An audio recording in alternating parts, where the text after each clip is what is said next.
little walking in Memphis to start off our Sunday gathering. Welcome, everyone. We're so grateful you're here. Yes, you read that right. This is Sunday gathering number 224. I'm Sandra, and I'm joined by my wonderful friends, Shirley Ann and Tim. We're here together on each Sunday gathering. Well, you'll see different faces, but we're here really to comfort, inspire, put a smile on your face, empower you, but not only that, is to just show you how close our loved ones are in the afterlife. In fact, a better word I like to use is hereafter. They're still here, they're still a big part of your life, witnessing what's happening, encouraging you, whether it's in dreams or those little thoughts that just kind of spring out of nowhere. That's all them. And we will see them again. I've been at this now 26 or 27 years with now over 640 hours of podcasts, which is a lot. So we continue to give you everything we've got. Our Sunday gathering is very special, and it's my most favorite part of the week because I always leave with a bigger smile than I begin. It really is magical. It's wonderful. And even though we're connected via computers and iPads and iPhones and things, we are a very real community. We're lights all over the globe tuned in right now. So we're so grateful you're here. Let me tell you a little bit about today. Normally we have a theme. Today, no theme. We are just going to reach into our hearts and souls and share what's important to us, what we love, those words that we think might make a difference for you, because we know we're human and they make a difference for us too. Tim will be kind enough to do our opening prayer. He will also be the first to go in our address and the first to go in our demonstration of mediumship today. Very exciting. And the beautiful Shirley Ann, she'll be doing our closing prayer. She'll also be joining Tim for the address and also the demonstration of mediumship. So I will be doing the little bits in between and the music and all those good things. So we want to welcome you first and foremost. We're glad you're here. Like I said earlier, the chat box is open. We'd love to know where you're from. Don't give us too much information. We never want the mediums to know too much about us, but we can say where we're from. Why not? So with that, I'd like to pass it over to Tim for our opening prayer, please. And welcome, everyone. Thank you, Sandra. And yes, welcome, everyone. And it's good to see you too again, Shirley Ann. Yeah, back together again. From across the world, that is always amazing that we can be covering 2 continents actually at this time around, but many times so many more countries, so many more continents. It's pretty amazing. So as we focus on what's happening in this 90 minutes, let's clear our minds of things that we may be carrying with us, things that we're worried about coming up, and just sort of focus on this time right now. And if you'd like to join me in prayer, feel free to close your eyes if that's comfortable for you. So, Great Spirit, we are so thrilled and excited to be able to meet again. We're gathering people who have like minds, people who are seekers, seekers of their truth, seekers of the truth, seekers to find out more about themselves, others, and you. As well, we enlist and we appreciate the spirit world being with us as we go through these 90 minutes. And so let us focus away from things that may be distracting to us. Let us focus more into what matters to us in this moment, what matters to our heart, what matters to our emotions. And we give thanks that we can do this again. Amen. Thanks so much, Tim. All right, I've got a reading for you that I have prepared. Well, we had the 4th of July Independence Day holiday here in America this past week. And there was a gentleman who was on one of the floats who was 104 years old. They gave an interview with him after, and he was as vibrant and spry and well-spoken. And I thought, oh my goodness, 104. And lately, I don't know what's been happening, but on my radar screen, there's been a lot of people that have been living into their late 90s and even 100s. And so I think for me, I started challenging this question about age. Is it just a number? Or are we just as old as we feel? And that we definitely can live much longer than we thought. So I want to tell you this few short stories here. These are just some extraordinary people who followed their dreams later in life. So first, Florence Brooks, she joined the Peace Corps when she was 64 years old. Pretty incredible. Gladys Clappison lived in a dormitory at the University of Iowa, working on her PhD at the young age of 82. How's that for inspiring? And then there was Ed Stitt, who at the age of 87 was working on his community college degree in New Jersey. Ed said college kept him from getting old timers disease and kept his brain alive. Now, this story I want to read to you is from a gentleman, about a gentleman named Walt Jones of Tacoma, Washington. Walt outlived his third wife, to whom he was married for 52 years. When she died, someone said to Walt that it must be very sad losing such a longtime friend. His response was, well, of course it was, but then again, it may be for the best. Why was that? He was asked. He said, I don't want to be negative or say anything to defame her character because she was a wonderful woman, but she kind of petered out on me in the last decade. When asked to explain, he went on to add, she just never wanted to do nothing, just kind of became a stick in the mud. Walt continued, 10 years ago, when I was 94, I told my wife, we ain't seen nothing except the beautiful Pacific Northwest. She asked me what was on my mind, and I told her I was thinking about buying a motorhome and maybe we could visit all 48 of the connecting states. What do you think of that? She said, I think you're out of your mind, Walt. Why do you say that? Walt asked. We'd get mugged out there, we'd die, and there probably wouldn't be a funeral parlor, she said. Then she asked, who's going to drive, Walter? And Walter said, I am, Lammy. You'd kill us, she said. Walt said, I'd like to make footprints in the sands of time before I check out. But you can't make footprints in the sands of time if you're sitting on your butt all day, unless your intent is to make butt prints in the sands of time. So an interviewer asked Walt, so now that she's gone, Walt, what do you intend to do? What do I intend to do? He said, I buried the old gal and bought me a motorhome. Well, Walt got to 43 of the states in 1 year and brought back a souvenir from each and every one. Here's the thing, Walt didn't travel alone that entire year. He hadn't had his motorhome but a few months, and his wife had only been buried for 6 months when he was seen driving down the street with a rather attractive 62-year-old woman at his side. Now remember, Walt's 94. Walt, he was asked. Yeah, he replied. Who was the woman sitting by your side? Who's the new lady friend? To which he replied, yeah, she is. She is what? My lady friend? Lady friend? Oh, he was actually older than this. Lady friend? Walt, you've been married 3 times. You're now 104 years of age. This woman must be 4 decades younger than you.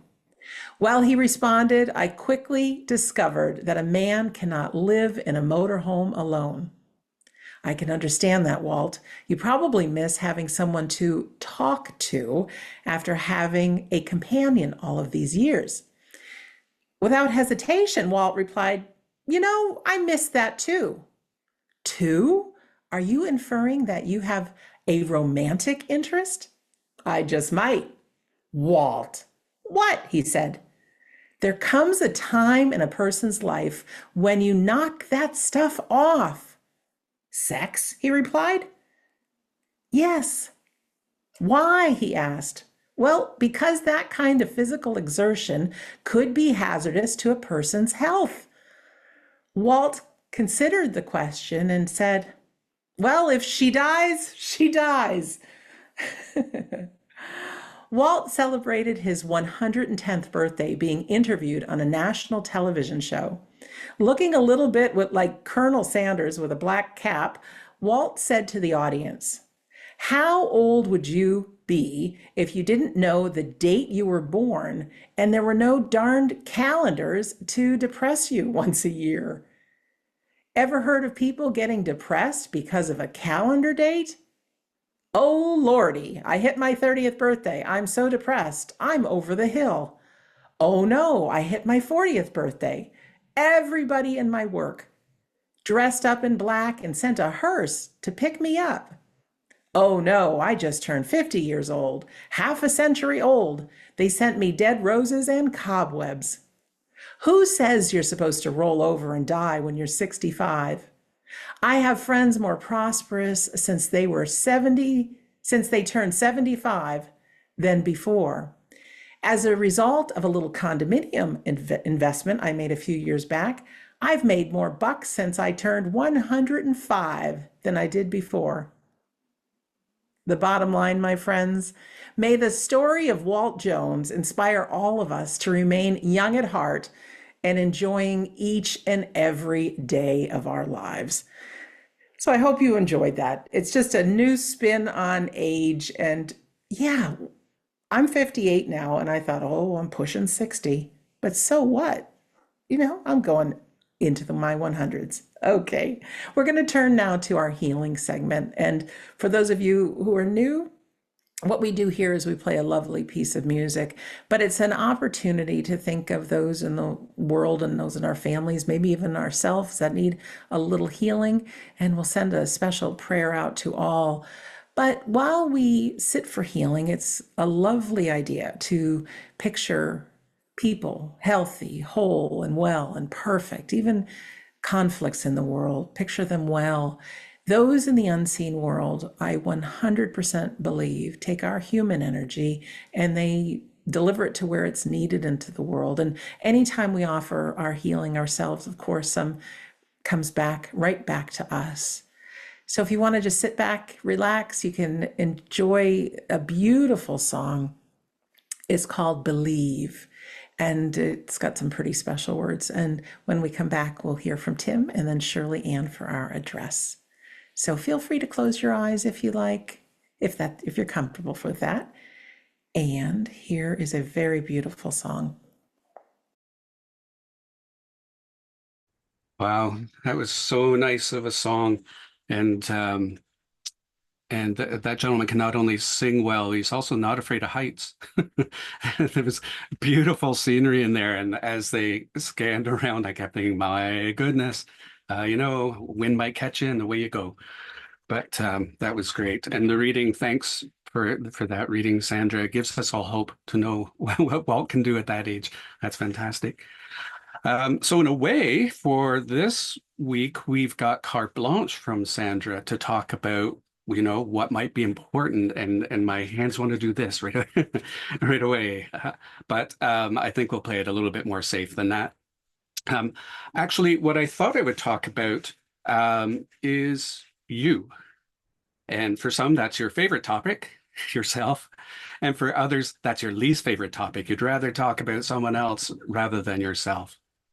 But what I want to focus on is who you are, your personality. The reason that comes up is recently in a Phil and Carrie class, one of the questions that they come up with is, if you were to pass to the other side, what pieces of evidence would you want to be remembered by? And that takes a lot of thought. What would, and it's an exercise, truly, to figure that out. What do people want to bring when you're practicing? But think about that for yourself. What are your pieces of evidence that you would want to give to your loved ones if you only have a few minutes in order to make that contact? So this time I want to focus on personality. So hopefully you'll engage with this. Think of some attributes that you have, some of your personality pieces.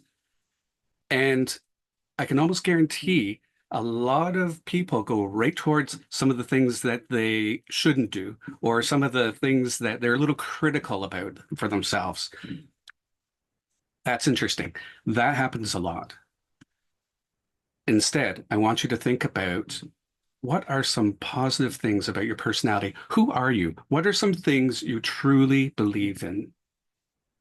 Is it truth? Is it justice for others? Is it just peace? You want peace. Everything you do is to create that contentment in yourself or others. Is it creating space? Are you a good listener? What are your positive personality traits? Leave the negative ones off to the side. We focus on those way too much on our own. Those are the things that we often gravitate towards. So let's stay with the positive things. Because where I want to take us next with our positive personality traits that hopefully you're thinking of for yourself, shouldn't be that big of a task, I hope. Think of those, even just cling on to one of those. And I want to attach that to what I would say are sort of the ripple effect. You may have heard of butterfly effect, things along that line. So think of the ripple effect. Normally, we think that if I have a certain action, if I drive, a lot of my examples are about driving. I don't know if that's a good thing or a bad thing. I'll say it's a good thing because I'm saying positive personality traits. So I'll say I'm a careful driver. Whether you believe that or not, it's up to you, but I will say I'm a careful driver. And because I happen to notice in time that there's a need to stop right away, and I hit the brakes and I do stop, what would be the reaction that happens from that? What would be the ripple effect? So there I took the fact I was a safe driver. It was a good personality trait, I hope. And that person who's in front of me then can go on and go and celebrate a birthday. And maybe that birthday gift that they give their granddaughter, let's say, that birthday gift is like a little bug collector thing. So here we have a little girl now who's able to have that little bug collection. And that little girl grows up to love, and I can't think of the word of it, but I know there's a word if you study bugs. But if she goes on to do that, she may discover something very interesting. Maybe, just to wander on the little bit negative side, that there's a pesticide that's causing an effect on, our butterflies, our bees, how that we want to stay on top of. So suppose she discovers that and takes that off the market. Well, then a generation later, maybe related to her or not, there's someone who does not get ill because of that. And because that person does not get ill because of that, you can see I can keep on going and going and going, and who knows what they discover. That one ripple by me putting on the brakes can cause something we have no idea is going to happen for others. So I want to take that idea, flip that for a bit, because we do have some days in which we wonder, why is this like it is? Why is this happening this way? We have struggles. We have days that are hard to get up.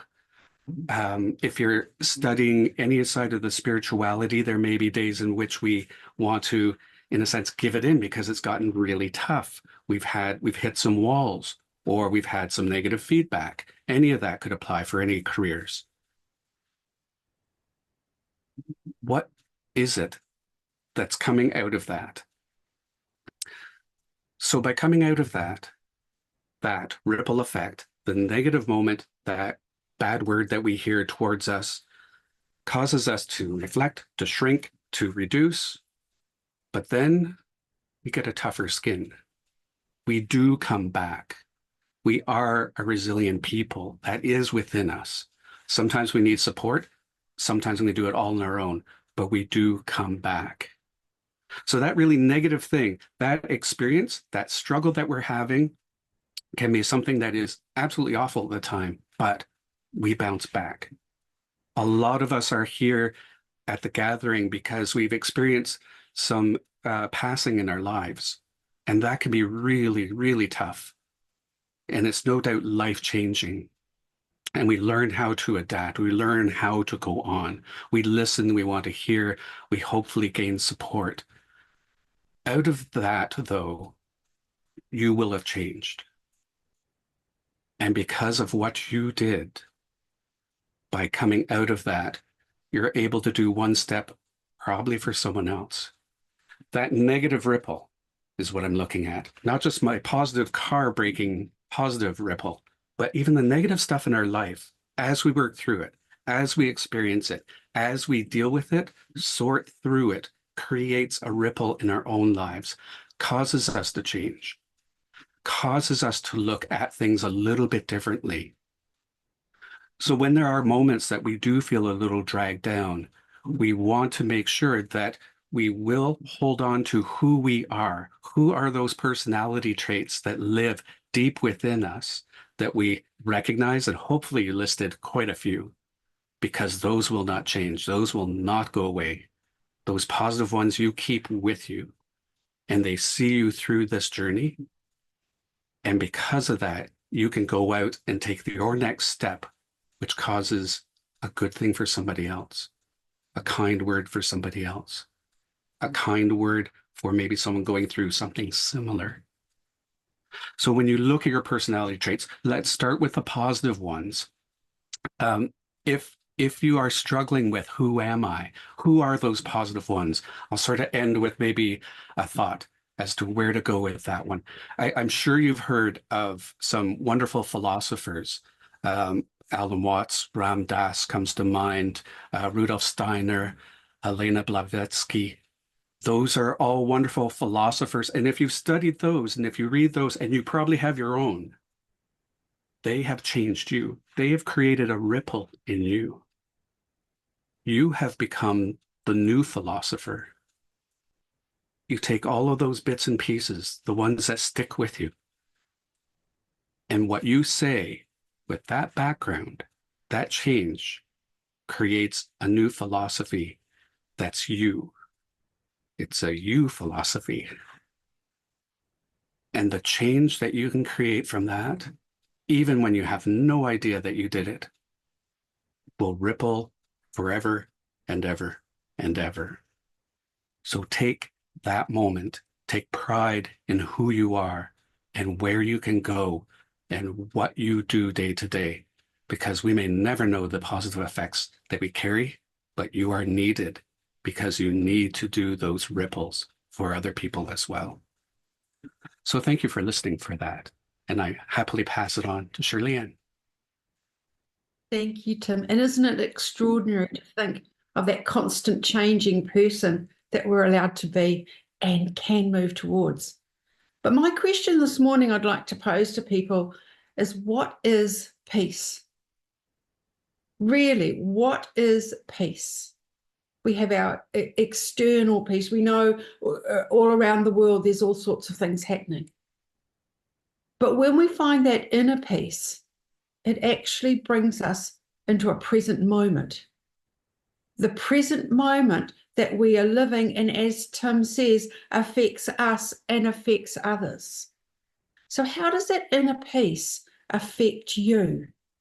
How does that inner peace allow you to continue along your journey in a positive fashion, in a different fashion, as you learn to move into peace more and more and more and expand that feeling? Do you ever catch yourself just smiling? It might be just a very, very quiet moment, and you're just content where you are, where you're sitting, and all your inner self just feels this natural calmness. And then you suddenly catch yourself feeling this beautiful moment that's very personal, very individual, and very intimate.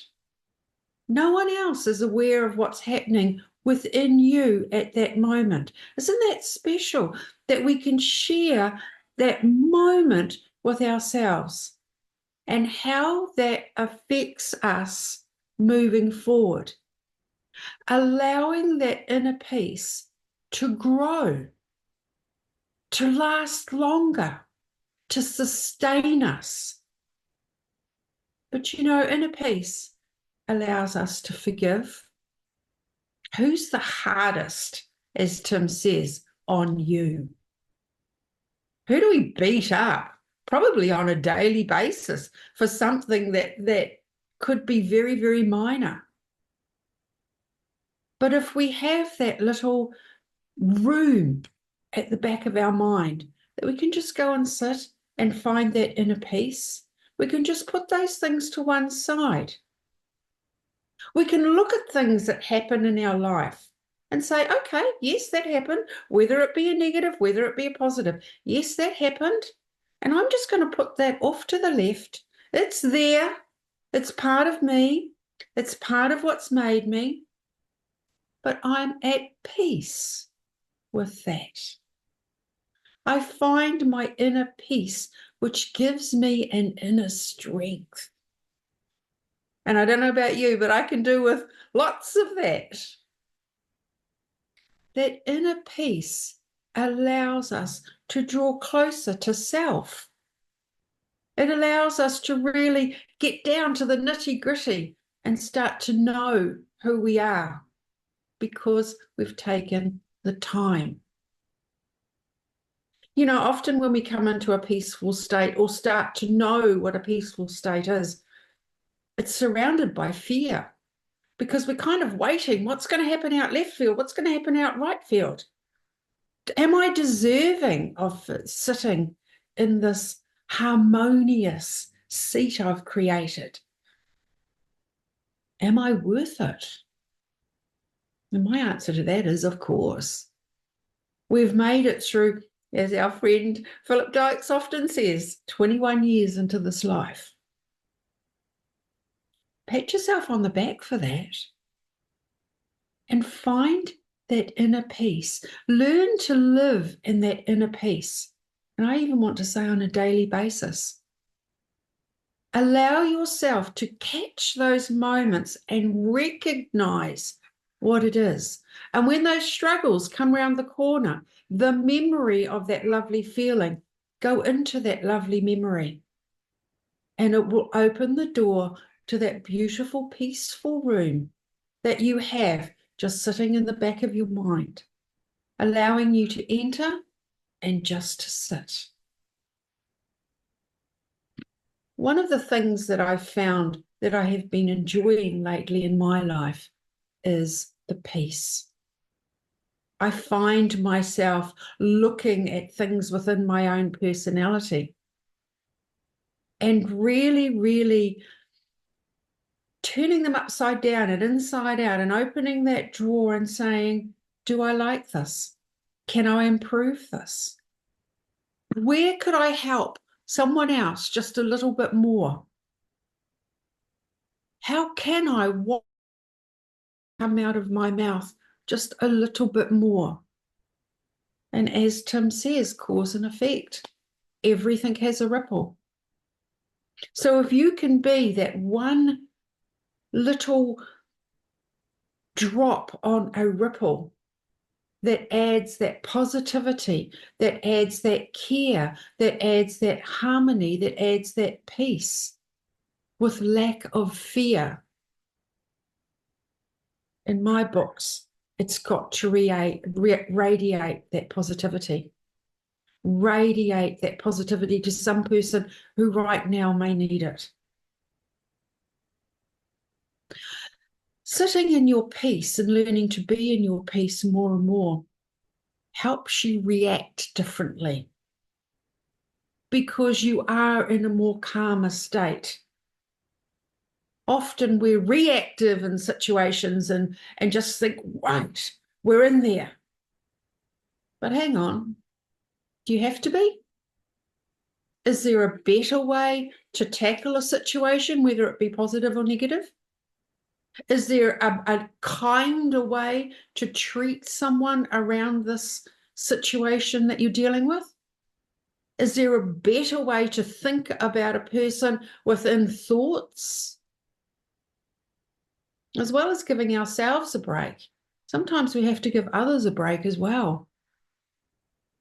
You know, within our own thoughts, we can be tough on ourselves and tough on other people, particularly family members.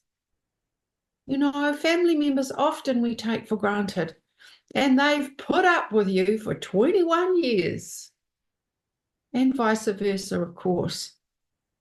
But I know for me, those people in my life are precious. And through finding peace, I can show them what peace means for me and how it affects me. Because as you know, the proof of the pudding is the doing. So within our philosophy, within our gathering that we're here today, we are all like-minded people going out there and actually showing the world how our philosophy affects us in order to cope with the world around us. As a shining torch, as that shining light. You know, knowing that our loved ones within spirit are there with us. They're still holding your hand. Your mum will still be screaming over your shoulder if she needs to tell you something. Your dad will still be calming the situation down if that was his main job in the household. People don't change because they move into a different dimension. I hope that's given you food for thought, finding peace in your life and the reality of the changes that can cause for you and others around you. It can change a whole household. It can change you for the best. God bless. Thank you so much, Shirley Ann, and thank you, Tim. I love when it's a little trio here. All Sunday gatherings are good, but I love you guys so much. Thank you. My friends, we're going to move into our demonstration of mediumship now. Now, our friends in the spirit world and family members, they've been here. In fact, they don't just show up on Sundays when you come to a Sunday gathering. Like I said earlier, they're an active part of your life. We can easily keep one foot in this world here and continue whatever it is we wish to do in the hereafter. We learn, we grow, we explore. If you've always wanted to sing and you didn't have a chance to do that here on earth, you can do it there, whatever that may be.